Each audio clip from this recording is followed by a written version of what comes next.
선포합니다. 예배가 축복입니다. 예배가 은혜입니다. 예배가 특권입니다. 오늘 주님 앞에 나오신 여러분 한 분 한 분 하나님의 은혜 가운데 거하시게 되기를 선포합니다.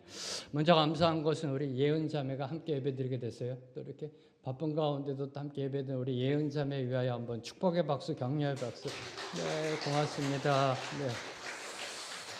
몇 가지 광고 드리겠습니다. 교회가 축복받는 길은 전도와 선교입니다. 전도와 선교. 그래서 올해 들어서 선교에 대한 그 교회가 나아갈 방향을 갖고 기도했는데 아직 5월 달이 지나가는데도 방향성이 세워지지 않고 있습니다. 담임 목사로서 상당히 두려운 부분이고요. 두려운 부분이고 교회가 축복받는 길, 여러분이 기독교 역사와 오늘의 교회, 대형교회 보세요. 하나님 앞에 전도와 선교로 나아갈 때 하나님의 축복이 임했습니다. 네, 축복이 임했습니다. 그래서 교회가 이 본분을 잊지 말고요. 기도하시고 방향성을 갖고 나아가게 되기를 소망합니다. 특별히 저희 교회가 중대한 변화의 기로에 서 있다 보니까 9월달 새생명 축제에 대한 기도를 못하고 있어요. 네. 그래서 저희들이 이 새생명 축제 64분에 그 영혼을 위해서 함께 기도하면서 이 전도해 주신 그 본분을 잊지 말게 되기를 소망합니다. 주님은 우리 생명의 길교회 축복하기를 원하십니다. 문제는 우리가 준비되어졌는가 하는 겁니다. 준비되어졌는가. 새생명 축제를 위해서 기도해 주시기를 부탁드립니다. 그리고 교회 선교의 방향이 올바로 세워질 수 있도록 함께 기도해 주시기를 부탁드립니다. 또 하나 기도 부탁드리는 것은 지금 계속해서 아브라함의 그 일생에 대한 하나님의 음성을 듣고 있는데요. 창세기 22장까지 계획하고 있습니다. 그래서 지금 마지막까지 이 창세기 22장을 섬기고 내려올 수 있도록 여러분이 좀 기도해 주시기 부탁드립니다. 마지막까지 신실하게 하나님이 주신 자리, 정말 성실히 하나님의 말씀을 선포하고 내려갈 수 있도록 여러분이 기도해 주시기를 부탁드립니다. 말씀을 위하여 함께 기도함으로 나아갑니다. 하나님 감사합니다. 오늘도 말씀 앞에 섭니다. 말씀 앞에 무릎 꿇습니다. 듣습니다. 들은 대로 변화된 삶을 살게 하옵소서. 예수님의 이름으로 기도합니다. 아멘. 자, 성경을 보면 하나님은요, 하나님이 누구이신지 하나님의 본성과 성품을 우리 인간이 이해할 수 있도록 다양한 이름으로 계시하셨습니다. 하나님은 스스로를 이름으로 나타내셨습니다. 왜요? 우리 인간은 하나님이 누구이신지를 알 수가 없기 때문에. 그래서 성경에 보면 다양한 이름으로 하나님이 누구이신지를 계시하셨습니다. 그 대표적인 것이 엘로힘, 여호와, 아도나이, 다 들어보신 단어들이 아닐런죠? 그렇죠? 이 엘로힘이라는 것은 성경에서 하나님을 지칭할 때 처음으로 사용된 이름입니다. 창세기 1장 1절. 창세기 1장 1절. 이 엘로힘이라는 것은요, 천재를 창조하신 전능자 하나님을 뜻하는 겁니다. 구약에서 최소 2600번 사용된 하나님의 호칭입니다. 히브리어로 이 엘이라는 것은 신이란 뜻입니다. 신. 영어로 얘기하면 God, God. 네.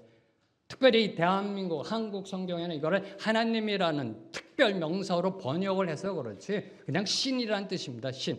네, 이 엘로힘, 성경에 제일 먼저 계시된 그 하나님의 주목할 것은 복수형으로 나타나셨다는 겁니다. 엘로힘, 복수형. 뭘 의미할까요? 성경은 처음부터 하나님은 삼위일체 하나님이심을 드러내셨던 겁니다. 삼위일체 하나님으로 온 세상을 만드시고 온 세상을 다스리고 계심을 성경은 제일 처음부터 계시하셨던 겁니다. 자, 여호와에 대해서는 여러 번 누누이 강조하며 말씀드렸습니다. 여호와 무슨 뜻인가요? I am who I am, 스스로 있는 자, 자존자이신 그 하나님. 성경의 문맥을 보면 늘 항상 이 언약 맺으실 때, 말씀하실 때 나타나시는 그 하나님, 언약을 이루시는 하나님, 언약의 하나님, 구원의 하나님을 강조할 때 사용되는 단어가 바로 여호와입니다. 구약에서 가장 많이 사용된 호칭입니다. 최소 6,800번 이상 사용되었고요. 성경에서는 창세기 2장 4절에 처음으로 하나님의 명칭이 등장합니다. 자, 아도나이라는 것은 주인이란 뜻입니다. 주인. 네, 주인. 네, 히브리어 아돈에서 유래되었고요. 구약에서 340번 등장하며 이 엘로힘과 마찬가지로 복수형입니다. 아도나이, 복수형입니다. 뭘 의미할까요? 삼위일체 하나님을 함축하고 있는 것입니다. 참고로 이 유대인들은 여호와라는 이름을 발음하지 않습니다. 네. 여호와라는 이름을 발음하지 않습니다. 성경에 여호와라는 이름이 나오면 아도나이라고 읽습니다. 아도나이. 왜냐하면 이 불경한 인간이 존귀하신 하나님의 이름을 입에 담는다는 것 자체가 신성모독이기 때문에 자, 그럼 엘로힘은요? 말씀드렸잖아요. 엘로힘은 신이란 뜻이라니까요. 신. 네, 신. 그래서 이 유대인들은 여호와란 이름을 입에 올리지 않습니다. 아도나이라고 발음하고 있습니다. 자, 그 외에 또 어떤 이름들을 여러분 알고 계시는지요? 하나님의 이름에는 크게 두 가지로 나타납니다. 엘로 시작한 것과 여호와로 시작되는 것. 엘로힘으로 나타나셨고 여호와로 계시되셨기 때문에 이 엘과 여호와로 계시됩니다. 엘샤다이. 전능하신 하나님이란 뜻입니다. 엘yon, 지극히 높으신 하나님, 천지의 주제이신 하나님. 엘올람, 영원하신 하나님. 엘베델, 베델의 하나님. 그리고 엘로힘 차디크, 의로우신 하나님. 엘카도시, 거룩하신 하나님. 하나님의 본성과 성품을 이렇게 이름을 통하여 하나님이 누구신지를 계시하셨습니다. 자, 여호와로 시작되는 하나님의 이름. 여러분이 가장 잘 아시는 거, 여호와 샬롬. 여호와 샬롬. 네. 평강의 하나님, 또 여호와 이레, 준비하시는 하나님, 여호와 니시, 나의 깃발, 승리 되시는 하나님. 그리고 여호와 라파, 치료하시는 하나님, 여호와 체바오트, 만군의 하나님, 여호와 샤파트, 심판하시는 하나님, 여호와 삼마, 거기 계시는 하나님. 네. 자, 그리고 오늘 말씀 속에 계시되는 하나님은 엘로이 하나님이십니다. 엘로이. 그래서 오늘 말씀의 제목이 엘로이 하나님이라고 정한 겁니다. 엘로이 하나님. 엘은 하나님이란 뜻입니다. 히브리어로 하나님이란 뜻이고요. 이 로이라는 것은 보다, 주목하다라는 뜻으로 엘로이 하나님은 모든 것을 살피시는 하나님이란 뜻입니다. 나를 살피시는 하나님, 우리를 살피시는 하나님이라는 겁니다. 하나님은 모든 걸 알고 계십니다. 믿으시는지요? 그래서 우리를 살피시는 게 은혜라는 겁니다. 네. 모르면서 살피면 무슨 이득이 있겠어요, 우리에게요? 네. 모든 걸 알고 계세요. 모든 걸 알고 계시면서 우리를 살펴주세요. 이게 바로 엘로이 하나님이시라는 겁니다. 그래서 하나님이 살피신다라는 것은요, 단순히 우리가 어떻게 살아가는지 우리의 삶의 형편, 상태를 자세히 들여다본다라는 그런 차원이 아닙니다. 네, 살피신다는 것은요, 얘가 지금 잘 살고 있는지, 어떻게 살고 있는지, 힘든 건 없는지 자세히 들여다본다는 차원을 넘어 힘들고 지친 영혼의 고통, 아픔, 눈물을 외면치 아니하시고 공감하시며 안아주시고 돌보신다는 뜻입니다. 이게 엘로이 하나님이십니다. 그냥 알고 계신다는 뜻이 아니에요. 그냥 다 알고 있어. 황 목사, 너의 삶을 내가 다 알고 있어. 이런 차원을 뛰어넘어 여러분의 삶의 굴곡진 인생의 그 눈물과 고통과 시련과 아픔과 그 울부짖음 다 알고 계신다는 겁니다. 그리고 오신다는 겁니다.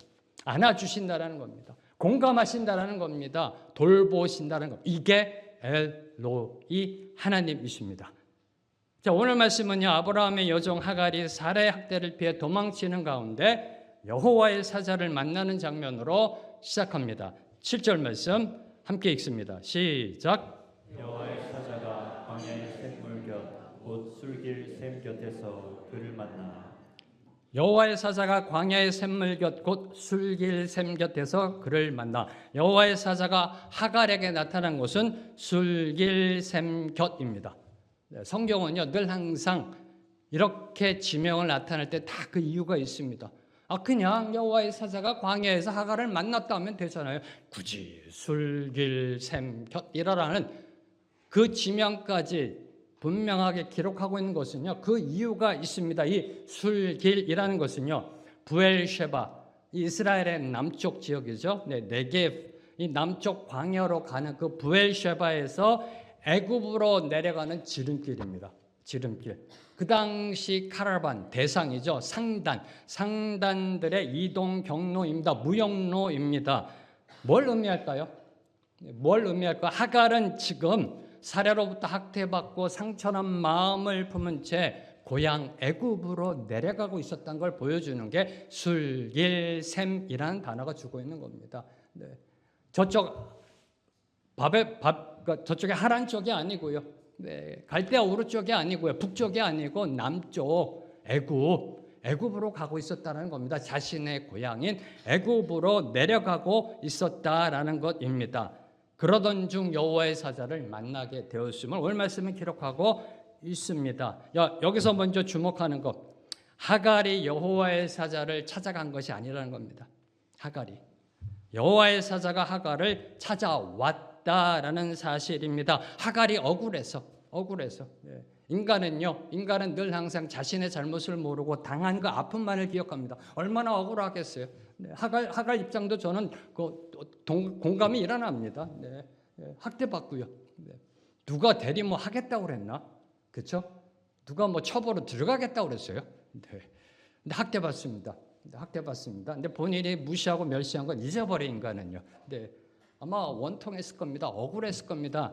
그때 하나님을 찾아간 게 아니라는 겁니다. 하나님을 찾아간 게 아니라 여호와의 사자가 찾아와 주셨다는 겁니다. 주어가 여호와의 사자입니다. 여호와의 사자. 자, 이는 문맥상 아브라함의 가정 가운데 꼬여 가기만 하던 그 갈등. 네. 실마리가 전혀 보이지 않는 대립을 여호와의 사자가 나타나심으로 이제 해결되어질 것을 암시하고 있는 것입니다. 우리의 인생사, 하갈의 인생뿐만 아니라 아브라함의 인생뿐만 아니라 우리의 인생사를 보면요, 늘 항상 하나님의 찾아오심이 은혜입니다. 제 인생도 그렇고요. 하나님의 찾아오심이 은혜입니다. 은혜는 우리 인간의 노력이나 자격이나 조건으로 얻어내는 보상이 아닙니다. 하나님이 먼저 손 내밀어 다가오시는 찾아오심이에요. 자, 아담이 범죄하였을 때도 하나님은 아담아 어디 있느냐 하시면서 그를 찾아가셨습니다. 네, 나무 뒤에 숨어있는 아담, 하나님이 모르시나 어디 숨어있는지 아시죠? 네, 저 같았으면 그랬을 것 같아요. 아담아 네가 숨었니? 내가 너 어디 숨어있는지 모를 것 같다. 자, 오른쪽 세 번째 나무 뒤에 숨어있는 아담, 튀쳐나. 시시 동작 봐라, 빨리 튀쳐나. 이렇게 돼야 되잖아요. 모든 걸 알고 계시는데, 근데 하나님은요 그 아담의 이름을 부르면서 다가가세요. 네, 찾아가신다라는 것입니다. 인류의 역사상 가장 큰 사건, 전무후무한 사건, 그 사건이 뭐죠? 하나님의 아들이 이 땅에 오신 사건입니다. 전무후무한 사건, 두 번 다시 일어나지 않을 사건, 네, 이 성육식 사건, 이 사건도 성자 하나님이 우리 인간, 저와 여러분의 죄의 문제를 해결하기 위하여 신인간의 몸을 입으시고 이 땅을 찾아오신 사건이라는 겁니다. 찾아오심이 바로 은혜라는 겁니다. 인생사 모든 문제 해결의 시발점은요, 하나님의 찾아오심입니다. 하나님은 저와 여러분 우리의 연약함, 곤고함, 고달픔, 괴로움만이 아니라 저와 여러분이 꽁꽁 숨겨둔 그 죄와 그 쓴뿌리까지 다 드러내어 치유하시기 위해 찾아오십니다. 저와 여러분의 인생의 힘듦만이 아니라 고통, 아픔, 눈물만이 아니라 저와 여러분의 가슴속 깊이 묻어두고 있는 것, 건들지 않고 있는 것, 자존심으로, 자기의로, 교만으로 건들지 않고 있는 그 죄와 쓴뿌리까지 다 드러내시어 치유, 회복시키기 위하여 찾아오신다라는 겁니다. 그 찾아오심의 치유가 생명의 길 교회 위에 임하게 되기를 선포합니다.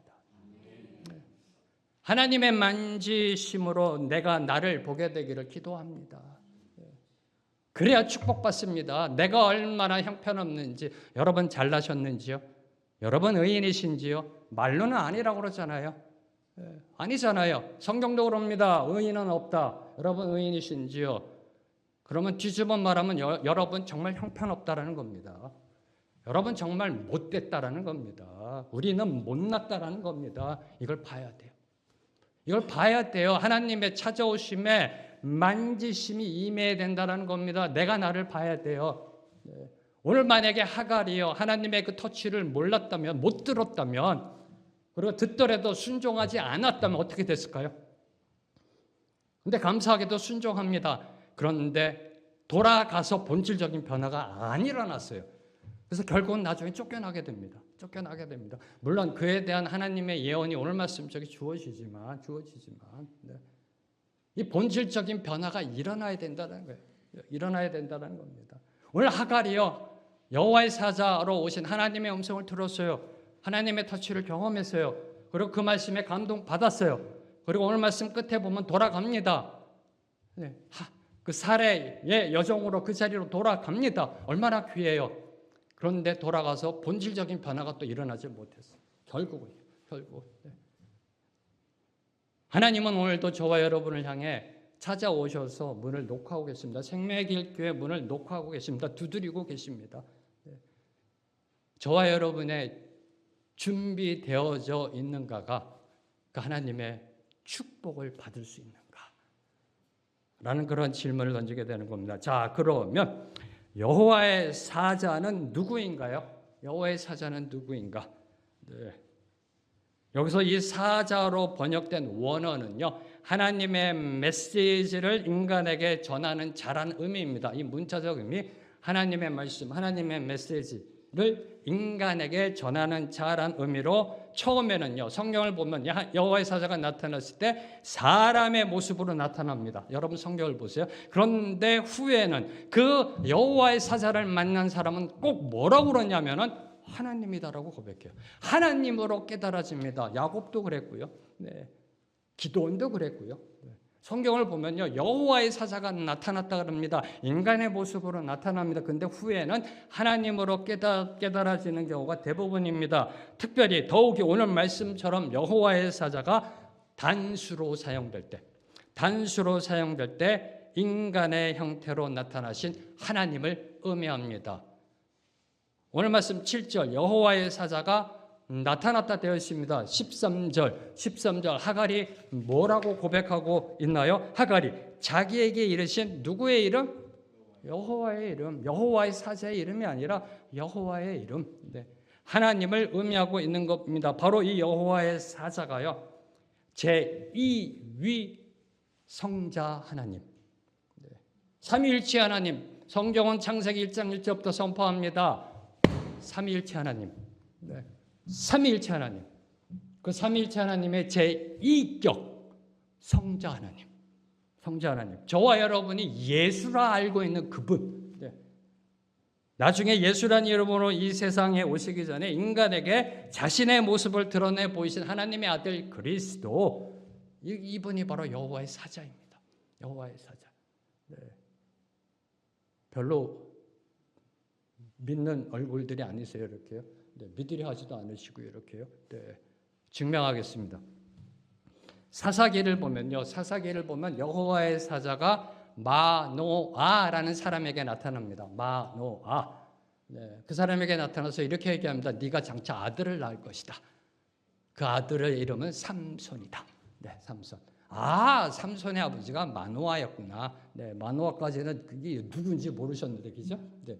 마노아에게 나타나서 네가 아들 삼손을 낳을 것이다 라고 전하였습니다. 그러자 마노아는 여호와의 사자의 이름이 무엇인지를 물어보았습니다. 그러자 이에 여호와의 사자는 이렇게 대답했습니다. 사사기 13장 18절 말씀 함께 읽습니다. 시작. 여호와의 사자가 그에게 이르되 어찌하여 내 이름을 묻느냐? 내 이름은 기묘자라 하니라. 여호와의 사자가 대답합니다. 내 이름은 기묘자다.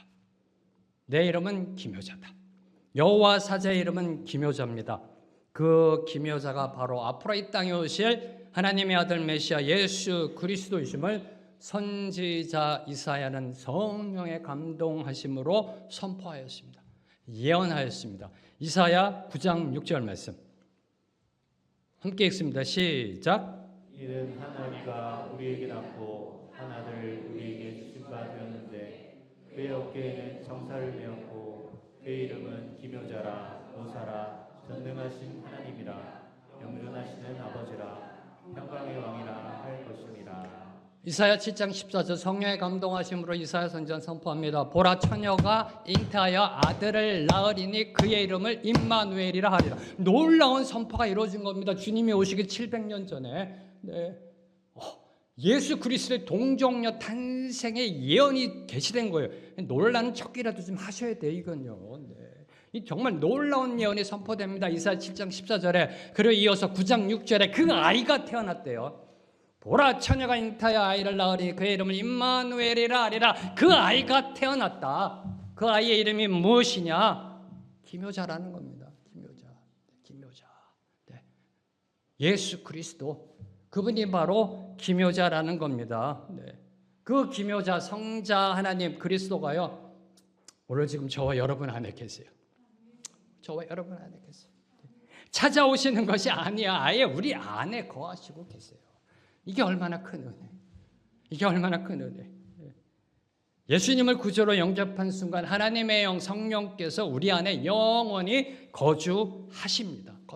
자, 이는 일시적인 방문이 아니에요. 일시적인 임재가 아니에요. 성전된 우리 안에 거하시는 겁니다.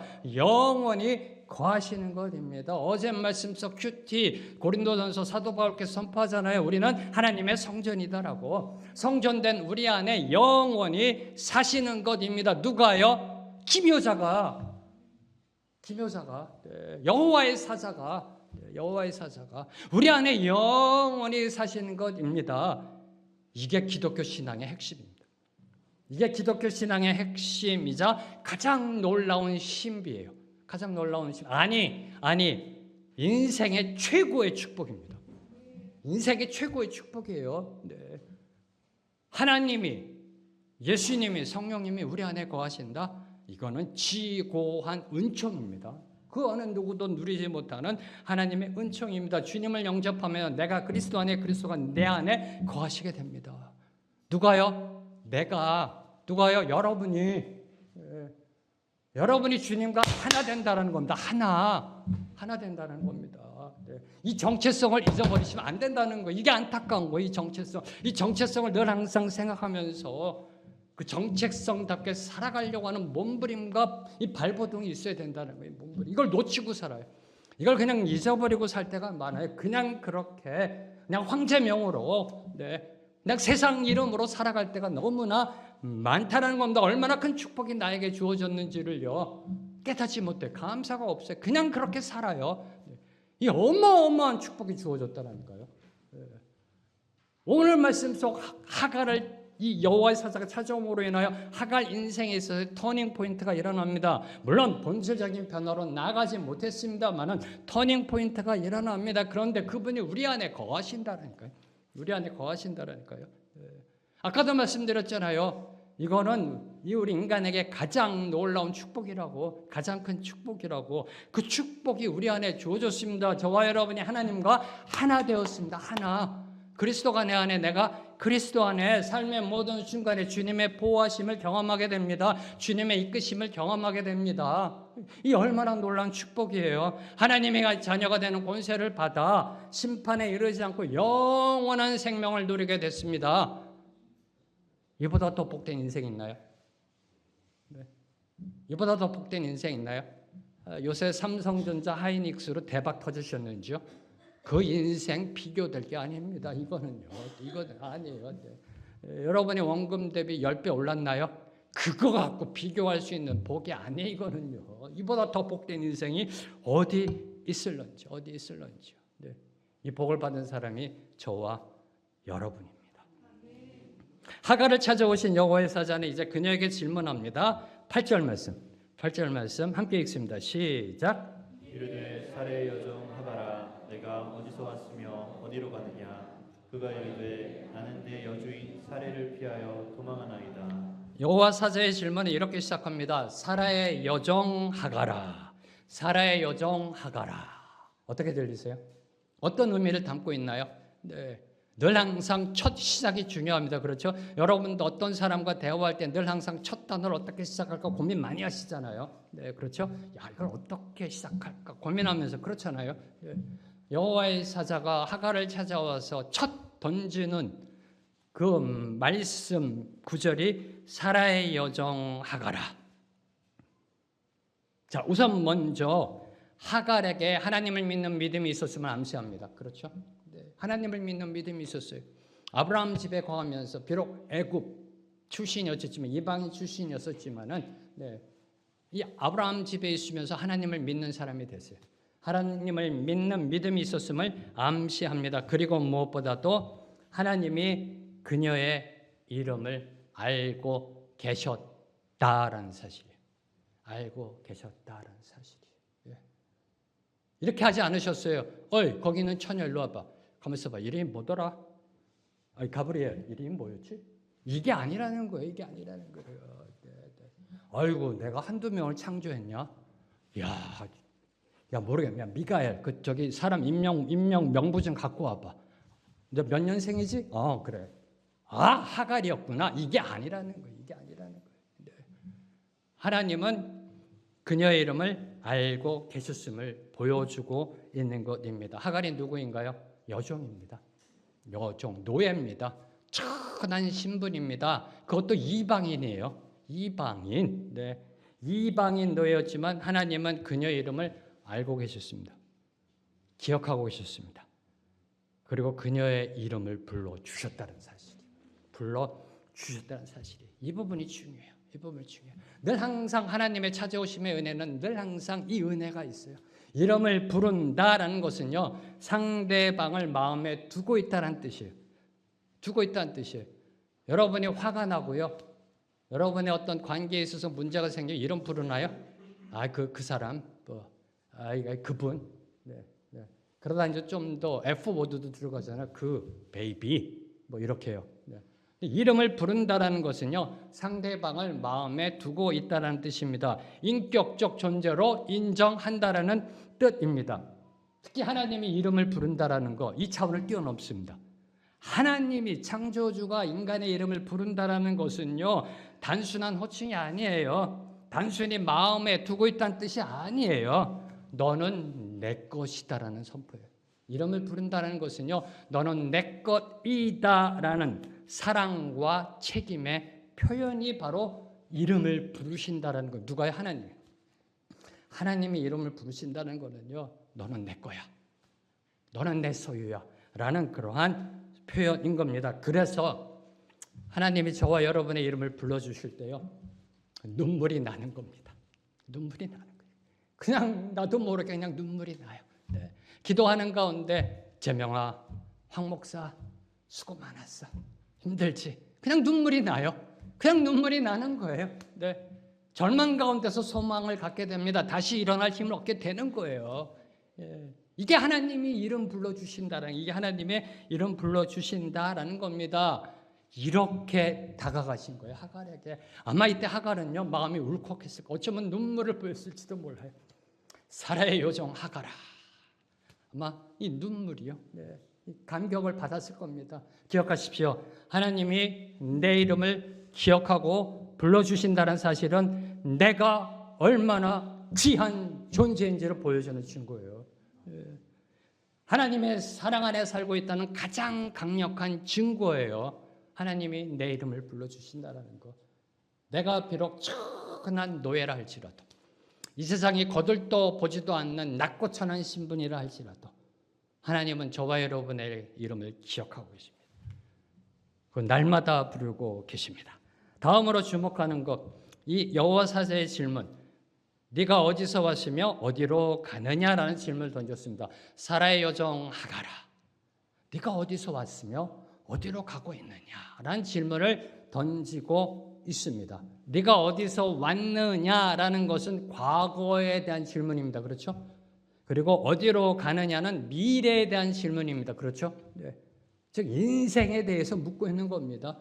바로 이 질문이 인류 역사의 철학자들이 밝혀내고자 했던 질문이에요. 인간은 어디서 와서 어디로 가느냐.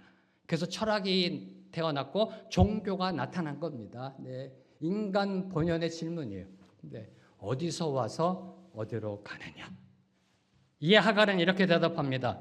여주인 사례를 피하여 도망하나이다. 어디서 왔는가에 대한 대답이 도망이에요. 도망. 어디서 왔느냐? 도망. 그리고 어디로 가느냐의 질문에는 아예 답을 하지 못하고 있습니다. 이게 하갈의 대답입니다. 하나님을 떠나면요, 하나님을 놓치면 내가 지금 어디에서 왔으며 어디로 가야 하는지 모르는 허무한 인생을 살게 됩니다. 허무한 인생을 살게 됩니다. 그저 도망치는 삶을 살아갈 수밖에 없습니다.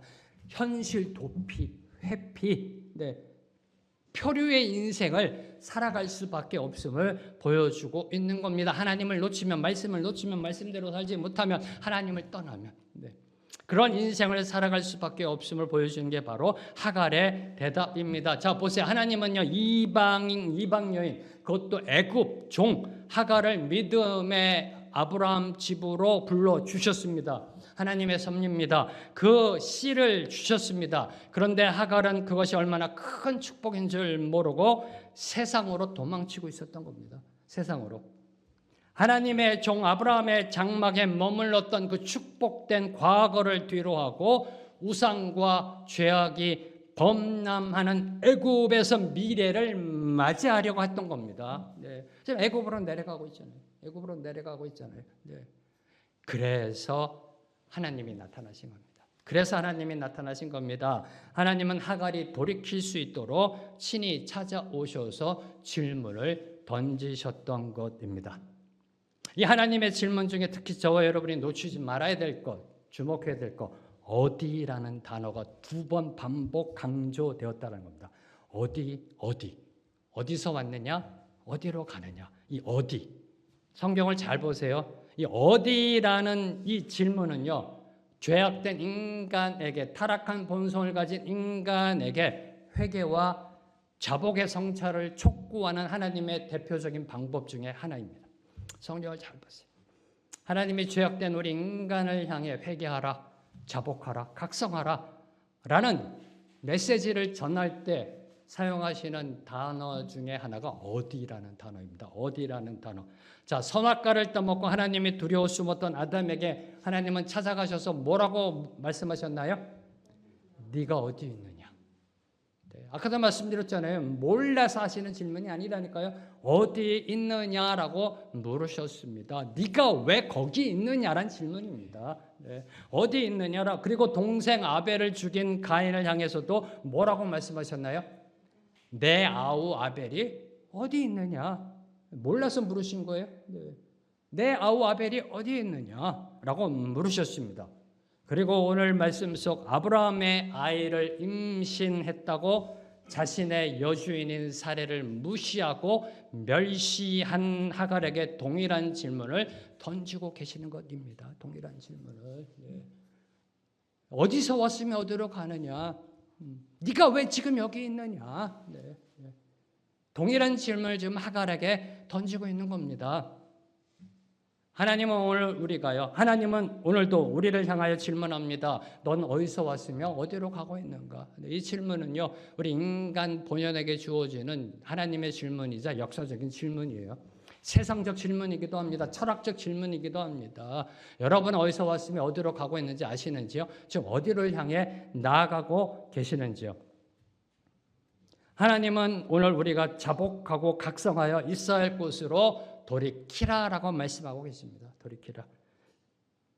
상하고 통해하는 심령으로 있어야 할 곳, 우리의 초심으로 돌아가라 말씀하고 계십니다. 9절 말씀 함께 읽습니다. 시작. 여호와의 사자가 그에게 이르되 내 여주인에게로 돌아가서 그 수하에 복종하라. 여호와의 사자가 하갈에게 이릅니다. 너의 여주인에게로 돌아가라. 그 수하에 복종하라 라고 말씀하고 계십니다. 내 여주인에게 돌아가라. 하갈은요, 학대를 받았습니다. 정말 이 참을 수 없는 그러한 어떤 핍박을 받았기 때문에 그 집을 뛰쳐나오지 않았을까요? 그렇죠? 그것도 임신한 몸으로 오죽했으면 그 어린 처녀가 집을 뛰쳐나왔겠어요.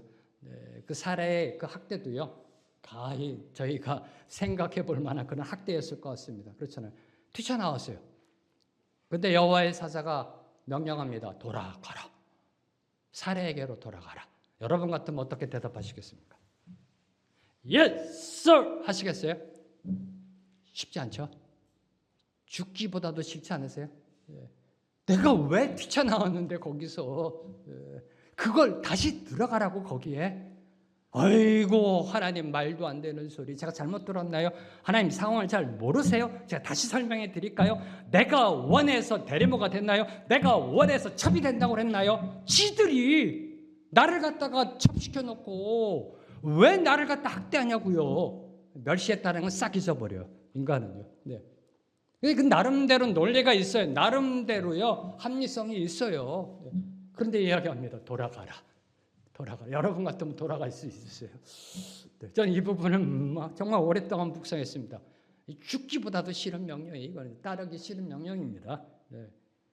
자, 이 명령은 이 여호와의 사자가 여주인에게로 돌아가라 하니 명령은요. 그녀의 원래의 자리로 돌아가라는 뜻입니다. 있어야 할 자리로 돌아가라라는 겁니다. 초심의 자리로 돌아가라라는 겁니다. 여종의 자리로 돌아가라라는 겁니다. 본분을 잃지 말라는 겁니다. 그래서 부를 때 뭐라고 불렀나요? 그냥 하가라라고 불렀나요? 살해 여종 하가라.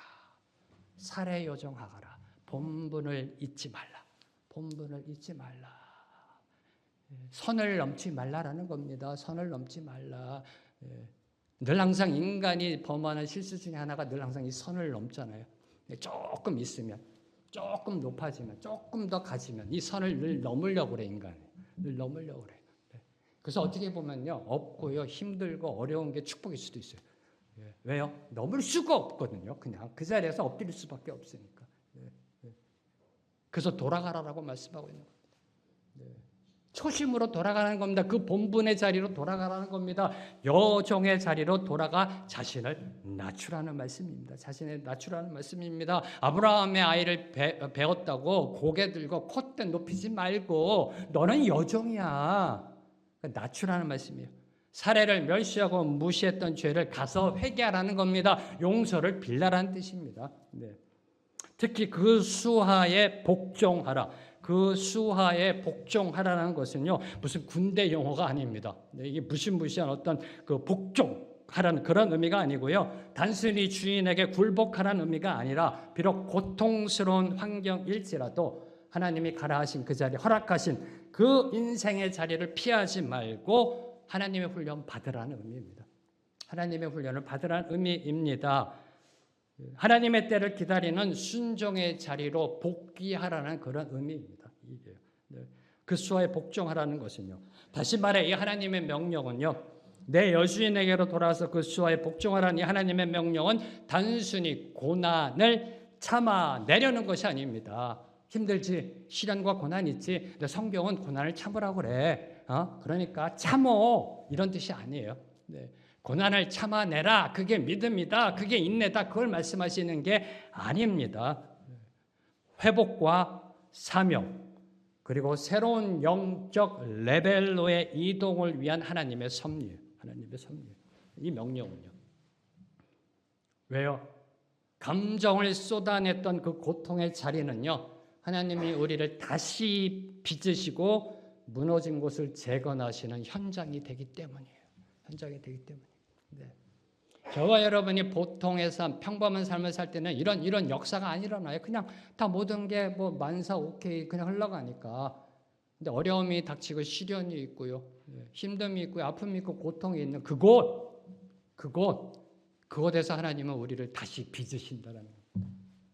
무너진 곳을 다시 재건하는 현장이 된다라는 겁니다. 상황은 변하지 않을지라도 하나님과 함께 다시 그 자리로 돌아갈 때, 순종할 때, 그 말씀에 순종할 때, 그곳은 절망의 수렁이 아닌 소망의 요새가 된다라는 겁니다. 소망의 요새가 된다라는 겁니다. 네. 절망의 수렁이 아니라, 아픔의 고통의 자리가 아니라 소망의 요새가 되고요, 희망이 솟아나오는 그런 자리가 된다라는 겁니다. 이를 암시하는 것이 10절, 11절 말씀입니다. 두 구절 말씀 함께 읽습니다. 시작. 여호와의 사자가 또 그에게 이르되 내가 내 씨를 크게 번성하여 그 수가 많아 셀 수 없게 하리라. 여호와의 사자가 또 그에게 이르되 내가 임신하였은즉 아들을 낳으리니 그 이름을 이스마엘이라 하라. 이는 여호와께서 내 고통을 들으셨음이니라. 돌아가라. 그럼 네가 아들을 낳을 것이다. 그 아들의 이름은 내가 너를 듣고 있다는 뜻이다. 그리고 그 아들의 후손은 번성할 것이다. 라고 말씀하시는 겁니다. 하나님은 비록 이스마엘의 약속의 자녀는 아니지만 그 후손의 번성함을 약속하셨습니다. 자, 하나님은 아브라함과 사라의 불신앙으로 인해 희생양이 된 그 하갈의 고통을 외면하지 않으셨습니다. 그 고통을 들으셨습니다. 비천한 여종의 신음소리에도 귀를 기울이셨습니다. 이를 입증하는 이름이 이스마엘인 겁니다. 그래서 하나님이 그 하갈의 아들의 이름을 이스마엘이라고 진 겁니다. 이스마엘은 하나님께서 들으신다라는 뜻입니다. 하나님께서 들으신다. 하갈이 겪은 학대 들었다라는 겁니다. 광야에서 울부짖은 그 하갈의 신음소리 들으셨다라는 것입니다. 들으셨다. 돌아갈 때 하나님의 말씀에 순종하여 돌아갈 때 이러한 하나님의 은혜가 임한다는 겁니다. 다시 일어날 수 있는 그 영적 레벨에 업그레이드 되는 그런 상황으로 나아갈 수 있음을 암시하고 있는 말씀입니다. 자, 이제 이어지는 12절은 하갈의 아들 이스마엘에 대한 예언입니다. 인간적인 생각과 방법으로 낳은 자녀, 아브라함이 인간적인 생각, 당시 세상적으로 관습적으로 받아들이는 대리모 출산으로 낳은 자녀의 거친 삶을 계시하고 있는 게 12절입니다. 특히 장차 이스마엘의 후손들 누구죠? 이스마엘의 후손들 아랍 족속들. 아랍 민족이 어떤 삶을 살아가게 될 것인지가 예언되어 있는 게 12절입니다. 12절. 그가 사람 중에 들나귀 같이 되리니 그의 손이 모든 사람을 치겠고 모든 사람의 손이 그를 칠지며 그가 모든 형제와 대항해서 살리라 하니라. 자, 먼저 들나귀 같이 된다. 자, 이는 길들여지지 않는 자유분방함, 거칠고 고독한 성향을 의미합니다. 세상과 타협하지 않는 호전적인 삶을 살아갈 것을 예견하고 있는 겁니다. 특히 영적으로는 하나님의 말씀으로 길들여지지 않을 것을, 하나님의 말씀으로 길들여지지 않을 것을 암시하고 있는 게 들나귀 같이입니다. 이를 확증하는 것이 손이 모든 사람을 치겠고 모든 사람의 손이 그를 칠지며입니다. 주변 민족들과 지속적인 갈등과 분쟁 그리고 갈등의 전쟁이 있을 것을 계시하고 있는 거고요. 그래서 모든 형제와 대항해서 살리라 라고 예언하고 있습니다. 모든 형제와 대항해서 살리라. 자, 이는 장차 이스마엘의 후손인 아랍 족속들이 다른 민족들과 겪게 될 갈등의 역사를 예견하고 있는 겁니다. 이 예언대로 오늘날 중동에서는 전쟁이 끊이지 않고 있습니다. 지금도 4,000년 전 아브라함에게 주신 4,000년 전 이 하갈에게 준 하나님의 예언이 지금도 그대로 이루어지고 있다라는 사실입니다. 자, 그럼 질문 던져야 돼요. 이게 축복이에요? 저주예요? 저는 어렸을 때부터 늘 이게 궁금했어요. 유초등부 때부터 교회에서. 이게 축복이야? 저주야? 하나님이 하갈을 찾아오셨어요? 문맥상이요? 하갈을 안아주셨어요? 그리고 후손이 번성한대요? 하나님이 들으신대요? 근데 그 낳은 아들을 보면은 축복이야? 저주야? 늘 항상 유초등부 때. 늘 이 갈등이 있었어요. 여러분 어떠신지요? 별 생각 없이 그냥 읽으시나요? 성경책을? 네. 늘 항상 이게 걸렸어요. 늘 항상 걸렸고요. 네. 이게 축복인가 저주인가? 다시 말해 하나님이 약속하신 후손 번성은 축복인가라는 질문이에요. 왜요? 우리가 갖고 있는 무의식 속에 후손이 번성한다는 생각이 있어서 그게 축복이라고 생각하고 있다는 거예요. 지금. 네. 그럼 후손 번성은 축복인가? 자, 하나하나씩 보겠습니다. 하갈은 하나님을 믿는 사람입니다. 아브라함 집에서, 그죠? 하나님을 믿는 사람이에요. 하나님이 나타나실 때 그 음성을 듣는 사람이에요. 그리고 그 말씀에 순종하는 사람이에요. 자, 하갈은 하나님 앞에 엎드리는 모든 이의 고통을 하나님께서 들어주신다라는 사실을 보여주는 모델이에요. 하갈은요. 누구든지 하나님을 믿고 하나님 앞에 엎드리고 울부짖으면 그 울부짖으면 하나님이 들어주신다는 겁니다. 들으신다는 겁니다. 이걸 보여주는 인물이 하갈이요. 네. 하나님께 간구하는 자의 신음까지도 들어주신다는 사실을 증명하는 성경적 인물이 바로 하갈이에요. 하갈입니다. 그러나 이스마엘의 후손은 아무리 번성해도 하나님의 약속으로 낳은 자녀가 아니라는 겁니다. 다시 말해 하나님의 말씀으로 길들여지지 않는 자녀라는 겁니다. 하나님의 말씀으로 길들여지지 않는 자녀입니다. 그래서 아브라함을 떠나게 됩니다. 본질적인 변화가 일어나지 않아요. 함께 살아도, 함께 예배 드려도, 아브라함과 함께 살면서 아침 저녁으로 아침에 큐티하고 예배 드리고 합니다. 주일 예배 드리고 수요 예배 드리고 새벽 기도하고 합니다. 근데 본질적인 변화가 없어요. 그래서 결국은 하나님께서 내보내라고 말씀하십니다. 내보내라. 네. 하나님을 떠나게 됩니다. 급기야는 하나님의 원수가 되어 오늘날까지 중동 분쟁을 일으키고 있습니다. 후손 번성은 그 자체가 복이 아니라는 겁니다. 후손 번성. 네, 후손 번성. 네. 이 12절은 하나님의 생각이 아닌 내 생각엔을 따른 결과입니다. 하나님의 말씀이 아닌 세상적인 방법을 택한 아브라함의 불순종이 낳은 그 결과입니다. 자, 보세요. 아브라함과 사레가 하나님의 말씀을 믿고 끝까지 기다렸다면 이스마엘은 태어나지 않았습니다. 그렇지 않나요? 아브라함과 사레가 끝까지 하나님의 약속 붙잡고 그 어떤 어려운 가운데서도 주여 주여 외치면서 너무나 힘듭니다. 이렇게 기다렸는데 아들 안 주시는지요. 내 나이가 85세입니다. 세상은 대리모 출산합니다. 어떡할까요? 어떡할까요? 하면서 울부짖으면 하나님의 음성을 듣고 또 들으려고 노력해서 하나님의 음성을 듣고 또 기다려 100세 이상을 낳았다면 이스마엘은 없잖아요. 12절은요, 우리 인간이 내 생각대로 인본주의적 신앙으로 나아갈 때 낳은 그 결과를 경고하는 말씀입니다. 경고하는 말씀. 성경은 늘 항상 이렇게 얘기합니다. 심은 대로 거두리라. 반드시 하나님의 말씀은요, 보응됩니다. 심은 대로 거두리라. 그러니까 하나님이 하신 말씀이에요. 심은 대로 거두리라. 기억하십시오. 혹시라도 지금 나에게 고통을 주고 있는 이스마엘이 있다면 그 이스마엘은요, 내가 뿌린 조급함과 불순종의 결과일 수 있습니다. 남 탓하지 마세요. 지금 나를 괴롭히고 있는 이스마엘이 있다면 그 이스마엘은요, 나의 불신앙, 나의 불순종의 결과일 수 있다라는 사실입니다. 오늘 저와 여러분이 진정 하나님 안에서 평안을 얻고자 한다면요, 하나님의 말씀대로 살아가면 됩니다. 하나님의 말씀에 순종해야 합니다. 마음의 평화는 하나님의 뜻에 온전히 내어 맡기는 순종에서 비롯됩니다. 순종에서 비롯됩니다. 마음이 힘들고 괴로운 것, 답답하고 어떤 해결책이 보이지 않는 것, 순종하지 않고 있기 때문입니다. 빌립보서 4장 6절 7절 하나님께 기도하는 그 궁극적인 목표가 뭐예요? 평강입니다. 평강. 평강. 모든 지각에 뛰어나신 하나님의 평화. 지금 힘드신지요? 인생이 고달프신지요? 답답하신지요? 순종하지 않고 있기 때문입니다. 불안과 갈등이 있는 것은요, 내 자아를 내가 포기하지 못하고 있기 때문이에요. 그 아브라함이 결국은 포기하지 못해서 이스마엘을 낳았잖아요. 자, 이제 마지막으로 하이라이트. 13절, 14절은요, 하갈이 자신을 찾아오신 하나님을 만나는 고백한 신앙의 정수입니다. 13절, 14절 말씀 함께 읽습니다. 시작. 하갈이 자기에게 이르신 여호와의 이름을 나를 살피시는 하나님이라 하였으니 이는 내가 어떻게 여기서 나를 살피시는 하나님을 배웠는고 함이라. 이러므로 그 셈을 부엘라 헤로이라 불렀으며 그것은 가데스와 베레스 사이에 있더라.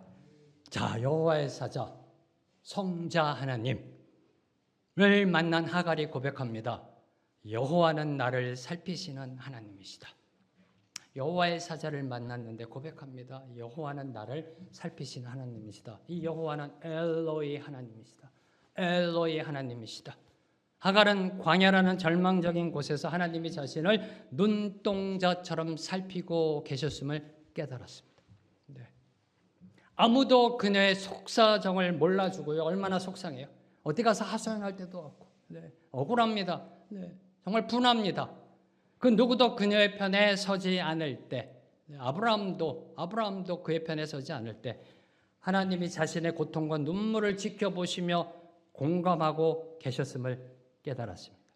창조주가, 주권자가 하나님이 그 하나님의 터치를 경험했습니다. 하나님의 터치를 경험했습니다. 이제 그녀에게 하나님은 여호와 하나님은 더 이상 아브라함의 하나님이 아니에요. 아브라함의 하나님이 아니라 나의 하나님이 된 겁니다. 나의 하나님.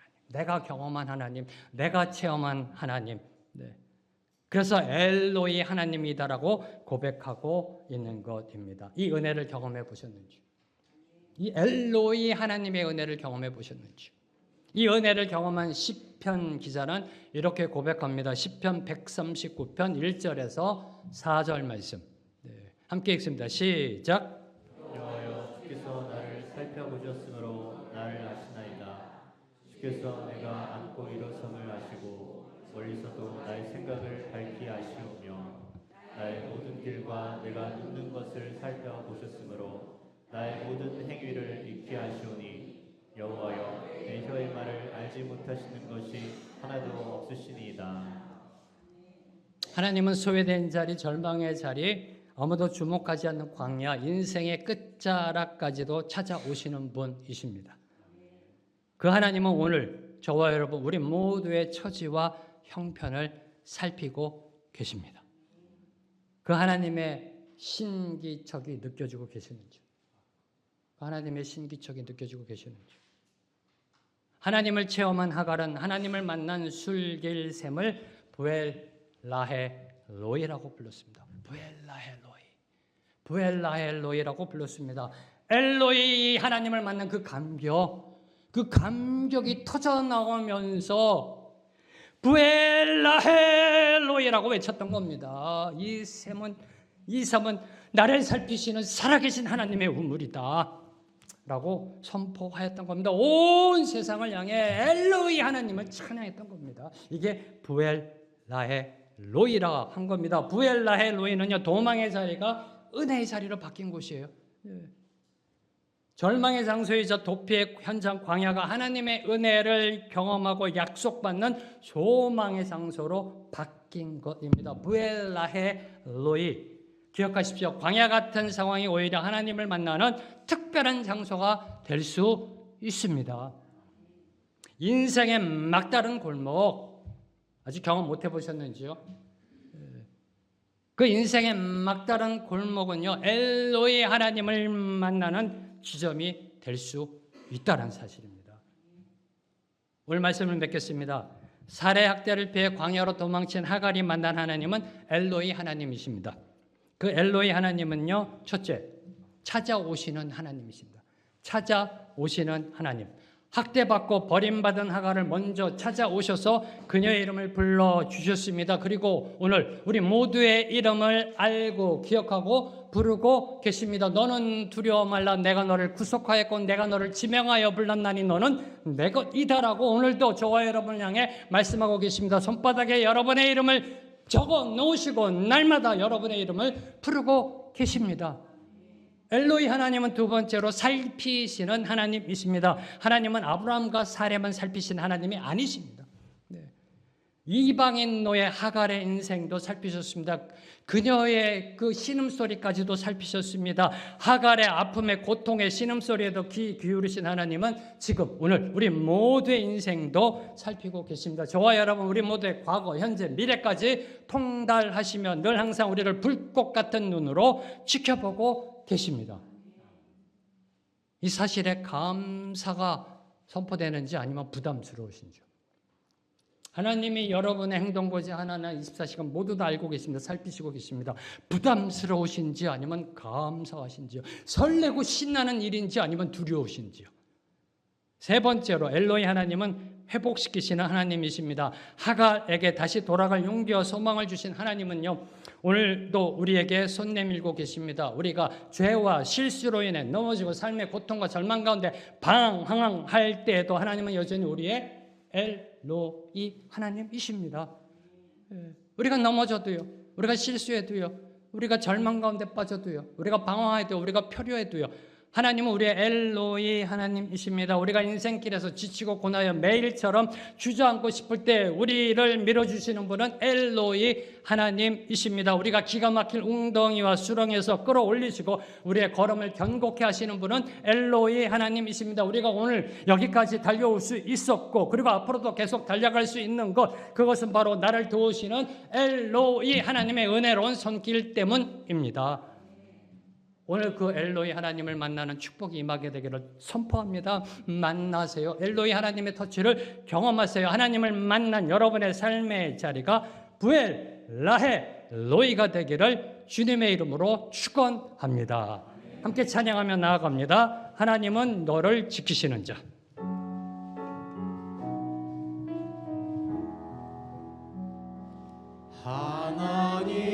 하나님은 너를 지키시는 자, 너의 우편에 그늘 되시니 낮의 해와 밤의 날도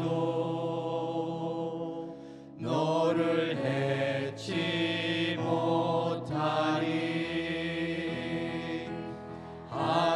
하나님은 너를 지키시는 자, 너의 환난을 면케하시니 그가 너를 지키시리라.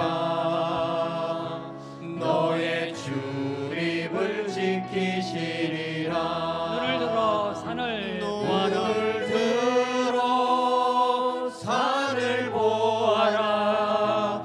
너의 도움 어디서 오나. 전지 지으신 나를 만드신 여호와께로다. 한 번 더 이 찬양을 할 때요, 하나님은 나를 지키시는 자, 나를 주님 앞에 올려드리며 찬양합니다. 나를 지키시는 자, 나의 우편에 그늘 되시니 낮의 해와 밤의 날도 나를 해치 못하리. 나를 해치 못하리. 하나님은 나를 지키시는 자. 하나님은 나를 지키시는 나의 나의 환난을 면케하시니 그가 나를 지키시리라. 나의 출입을 지키시리라. 나의 출입을 지키시리라.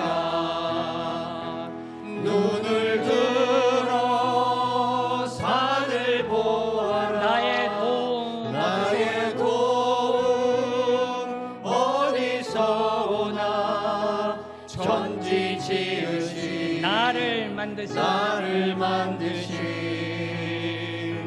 여호와께. 한 번 더 고백합니다. 눈을 들어 산을 보아라. 눈을 들어 산을 보아라.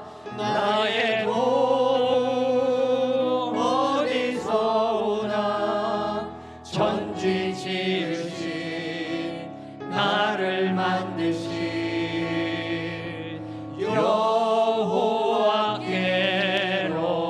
여호와께로다.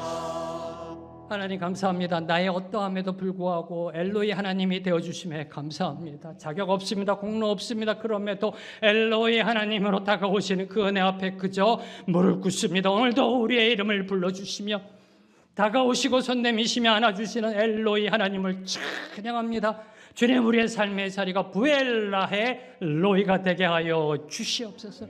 이 생명의 길 교회가 부엘라의 로이가 되어 이 땅에 목마른 수많은 죽어가는 영혼들에게 살아계신 하나님의 샘물을 제공하는 생명의 길 교회 되게 하여 주시옵소서.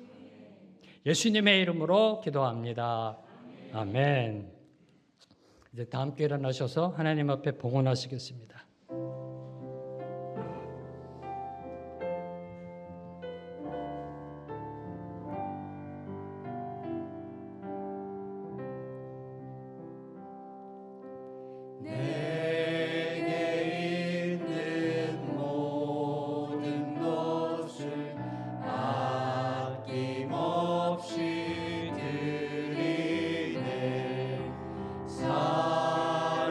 사랑하고 의지하며 주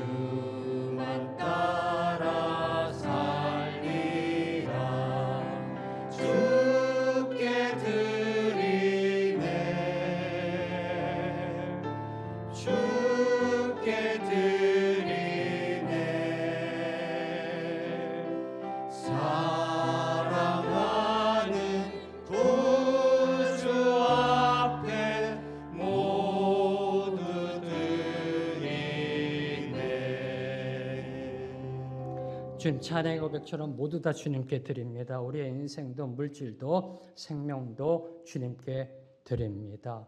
오늘도 우리의 엘로이 되신 하나님의 그 은혜에 감사하여 우리에게 허락하신 물질의 축복 중의 일부를 다시 주님 손에 올려드립니다. 모든 것이 주님의 것입니다. 내 것, 내 소유 내려놓게 하시고 모든 것이 하나님의 것임을 인정하고 고백하고 손을 펴 하나님의 역사를 위하여 쓰임받는 우리의 물질이 되게 하여 주시옵소서. 특별히 하나님이 세우시는 생명의 길 교회 위에 귀하게 쓰임받게 하여 주시옵소서. 이제는 우리 주 예수 그리스도의 은혜와 하나님 아버지의 무한하신 사랑과 성령님의 교통하심이 오늘 주신 말씀 붙잡고 나의 삶의 자리를 부엘라헬 로이로 바꾸기로 결단하는 주님의 모든 백성들 위해 주님의 모든 교회와 선교사님들과 이 나라 이 민족 위에 지금부터 영원토록 함께 하시길 간절히 축원합니다. 아멘.